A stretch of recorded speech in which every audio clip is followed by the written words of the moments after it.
आज सबको पता लग गया होगा कि मेंस फिजिक डिवीजन इतना अनप्रेडिक्टेबल डिवीजन क्यों कहा जाता है। मतलब गाइज इसमें कुछ कह ही नहीं सकते, क्या हो जाए कैसे हो जाए, बस सब जजेस की प्रेफरेंस पर डिपेंड करता है और ये कभी भी चेंज हो सकती है। तो आज हमने देखा कि फर्स्ट कॉल आउट जब हो रहा था तो सबसे पहले इन्होंने नाम लिया जेरेमी का, और जेरेमी की खुशी का तो अंदाजा नहीं था, मतलब बिल्कुल बीच में आगे खड़े हो गए थे वो। बट जैसे जैसे दूसरे एथलीट्स को ये बुलाने लगे तो जेरेमी को बिल्कुल कॉर्नर में खड़ा कर दिया फर्स्ट कॉल आउट में। उसके बाद नेक्स्ट इन्होंने क्या करा, एडिन को साइड में खड़ा कर दिया और रायन टेरी को अंदर ले आए। और जब ये रायन टेरी को अंदर लाए तो मैन एक एक्साइटमेंट जो लेवल था ना वो बहुत ही ज्यादा इंक्रीज हो गया था। ब्रैंडन भी बहुत ज्यादा खुश हो गए थे, ब्रैंडन भी क्योंकि इनर सर्कल में थे, बिल्कुल एरिन बैंक्स के पास में खड़े हुए। लेकिन जो अजीब सी चीज थी गाइस, जो बिल्कुल अनप्रेडिक्टेबल सी चीज थी, या जिस चीज का कोई मीनिंग समझ में नहीं आता इस डिवीजन में, वो ये थी कि इन लोगों ने कायरन को तो मैच ही नहीं करा, मतलब कंपेयर इतना ज्यादा नहीं करा। एक दो बार इन्होंने एक दो लोगों को चेंज करा, मतलब जैसे जेरेमी को चेंज कर दिया, उसके बाद रायन टेरी को चेंज कर दिया एरिन बैंक्स को साइड में करने के बाद। लेकिन कायरन को इन्होंने बिल्कुल भी कंपेयर नहीं करा, जो कि अभी लीजेंड स्पोर्ट्स पेस से बहुत अच्छी परफॉर्मेंस देके आ रहे थे। और मतलब कंपेयर करना तो बनता था, और यहाँ पे उनकी फिजिक बहुत ज्यादा अच्छी लग रही थी, ऐसा नहीं था कहीं से वो लैग करते हुए लगे।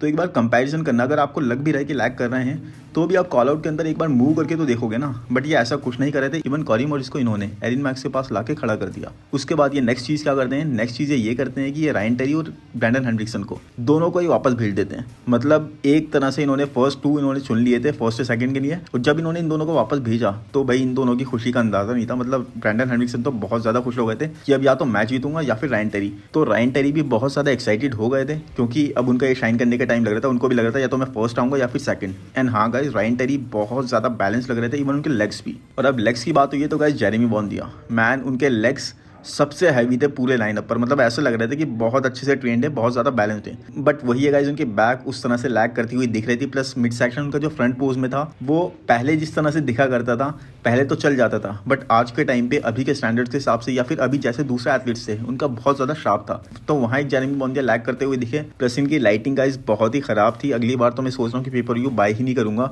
इस तरह की लाइटिंग अगर दिख रही है कुछ समझ ही नहीं आ रहा। जब बहुत ज़्यादा क्लोजअप से देख रहे हैं तब कुछ समझ में आ रहा है। तो जब इन्होंने रायन टेरी और ब्रैंडन हेंड्रिक्सन दोनों को वापस भेजा तो एरिन मैक्स का मुंह थोड़ा सा बन गया था। मतलब अब ये पता लग रहा था कि वो थर्ड प्लेस के लिए हो सकते हैं या फिर फोर्थ प्लेस के लिए कंसीडर। उसके बाद ये कॉल आउट्स करते हैं। यहाँ पर अली बिलाल का हमें दिखा गाइस कि अली बिलाल अच्छे तो आए थे, बट उसके बाद भी वो थर्ड लास्ट कॉल आउट में थे। और वही बात है गाइस, आपको इंप्रूवमेंट्स करनी पड़ेगी। जजेस आई थिंक यही देख रहे हैं कि आपको इंप्रूवमेंट्स अगर आप नहीं कर रहे हो तो आप उस तरह से नहीं देखे जाओगे। उनकी बैक बहुत ज़्यादा लैग करती हुई लग रही थी हमें, और साथ में उनका साइज़ भी कम लग रहा था। उसके बाद सेकंड लास्ट कॉल आउट में यहाँ पर बुलाया गया भुवन चौहान को, जो बिल्कुल ही नैटी लग रहे थे। मतलब मेरा उनके अगेंस्ट कुछ नहीं है गाइस, लेकिन जो है वो तो है। और आप खुद देख लो कैसे बिल्कुल नेचुरल से लग रहे हैं, बहुत ही कम मसल मास के साथ, बहुत ही कम साइज़ के साथ, बिल्कुल फ्लैट साइड पे, चेस्ट इनका बिल्कुल फ्लैट साइड पर है। तो वही है गाइस, इनको इंप्रूवमेंट्स करनी चाहिए। मतलब इनके कोचेस वगैरह इन सबको देखते ही हैं, उसके बाद डिसाइड करते हैं कैसे पीक करानी है, क्या कराना है। और अगर ये चीज़ नहीं हो पा रही कोचेस से तो I think they should change their coach. तो वही है गाइस। उसके बाद गाइस ये बुलाते हैं एक कॉल आउट के लिए Vitor Chaves, Kieran Holden, Corey Morris, Diogo Montenegro, Jeremy Bondia और जेरेमी पॉटविन को। तो यहाँ पर गाइस देखने वाली बात ये थी कि लास्ट टाइम जब ये कॉल आउट्स में देख रहे थे तो इन्होंने सिर्फ रायन टेरी और ब्रैंडन हेंड्रिक्सन को साइड में करा था। मतलब 1-2 के लिए आई थिंक उन्हें कंसीडर करा जा रहा था। बट यहाँ पर इन्होंने एरिन बैंक्स और इमैनुअल हंटर दोनों को नहीं बुलाया। तो इनका डिसीजन थोड़ा सा चेंज हो गया था। इनको दोबारा देखना चाहते थे या फिर कंफ्यूजन क्रिएट करना चाहते थे कि हमको फाइनल से पहले ये चीज पता ना लगे कि जजेस किसको कंसीडर कर रहे हैं। तो यहाँ पर गाइस लास्ट में इन्होंने बीच में रखा कॉरी मॉरिस और फिर डियोगो मोंटेनेग्रो को। तो आई थिंक 5th और 6th प्लेस के लिए ये दोनों कंसीडर हो रहे हैं। कायरन को 7th प्लेस मिलेगी मोस्ट लाइकली, और जेरेमी बॉन्दिया 8th प्लेस के लिए।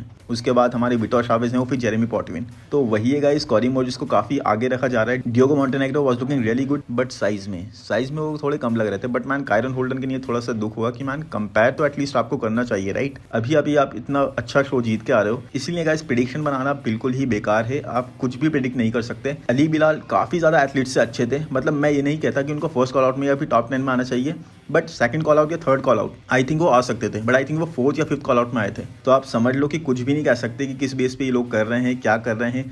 कायरन होल्डन को इन्होंने बिल्कुल भी कंपेयर ही नहीं करा दूसरों से। कॉरी मॉरिस को आगे कर दिया। एडवन पाल्मेरा जो कि बहुत ही अच्छे लग रहे थे, उनको आई थिंक इन्होंने सेकंड कॉल आउट में बुलाया। फर्स्ट कॉल आउट का पार्ट हो सकते थे, बाद में चाहे उन्हें मूव कर देते, लेकिन सेकंड कॉल आउट में उन्हें बुलाया गया। तो फिर आई डोंट नो मैन क्या चीज़ इनके माइंड में चलती है। ये सब कंपेरिजन करते हुए आई थिंक प्री माइंडेड था पहले ही इन्होंने, क्योंकि फर्स्ट कॉल आउट में जब इन्होंने रायन टेरी और ब्रैंडन हेंड्रिक्सन को बीच में रख के अलग करा उस टाइम पर इन्होंने ज्यादा मूवमेंट नहीं करी थी कि एरिन बैंक्स को इसके साथ या उसके साथ कंपेयर करा जाए। एक बार मूवमेंट करी एरिन बैंक्स की और उसके बाद जैसे इन्होंने डिसाइड कर लिया उन दोनों को बाहर कर दिया। उसके बाद फाइनल कॉल आउट के लिए बुलाया गया Ryan Terry, Brandon Hendrickson, Emmanuel Hunter और एरिन बैंक्स को। तो बीच में इन्होंने रख के स्टार्ट करा इमैनुअल हंटर और एरिन बैंक्स को, बट इन्होंने वही करा। बट यहाँ पर फिर से ब्रैंडन हेंड्रिक्सन और रायन टेरी थोड़े से वरीड हो गए होंगे, बिकॉज स्टार्टिंग में तो इनको लगा था कि भाई हम ही फर्स्ट एंड सेकंड के लिए कंसीडर करे जा रहे हैं, अब कोई घबराने वाली बात नहीं है और हमें ही फर्स्ट या सेकंड मिलेगा। तो ब्रैंडन हेंड्रिक्सन तो इसलिए और खुश हो गए थे कि एरिन बैंक्स से ऊपर प्लेस हो रहे थे, प्लस एक 4th टाइटल के लिए वो कंसीडर करे जा रहे थे। लेकिन जैसे ही उन्होंने एरिन बैंक्स और इमैनुअल हंटर को बुलाया तो मतलब उनको थोड़ा लग गया था कि दोबारा से कुछ भी हो सकता है, बिकॉज अगर आपके साथ कॉल आउट में एक चैंपियन हो तो गाइस कुछ भी हो सकता है और दोबारा कंसीडर करना किसी को ये एक बड़ी चीज़ है, तो ये आपके दिमाग में एक वरी डाल ही देती है। लेकिन ये चीज़ इन दोनों को काफ़ी देर तक परेशान नहीं कर सकी,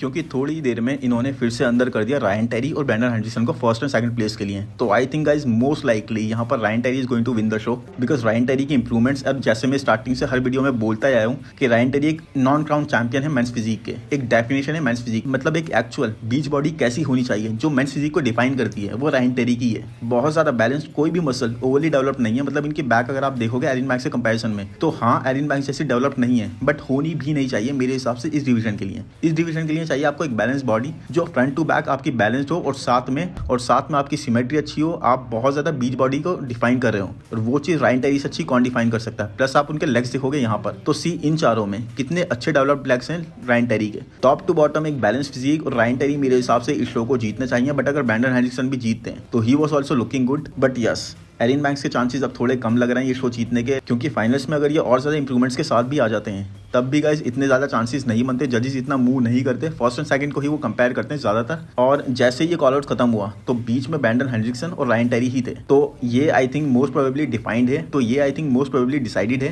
कि कौन 1 and 2 के लिए कंसीडर करा जा रहा है। और साथ में गाइज एरिन बैंक्स जब जा रहे थे उनका मुंह देखने लायक था, वो किसी से मिले नहीं थे, हाथ वाथ नहीं मिलाया, उन्होंने सीधे उतर के चले गए वहां से। तो इसी तरीके से हमारा प्री जजिंग कंप्लीट हुई, एक बहुत ही अनप्रेडिक्टेबल डिवीजन, एक बहुत ही अनप्रेडिक्टेबल सी जजिंग यहाँ पर हुई है। But I think Ryan Terry अगर जीतते हैं तो it is going to be a really good decision, और ये एक मेंस फिजिक डिवीजन को बहुत अच्छी डेफिनेशन दे देगा।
इस वीडियो आपको पसंद आया है तो प्लीज़ लाइक कर दो, चैनल को सब्सक्राइब कर दो, नोटिफिकेशन बेल को दबा दो, इंस्टा पर फॉलो कर दो। Thank you, bye bye.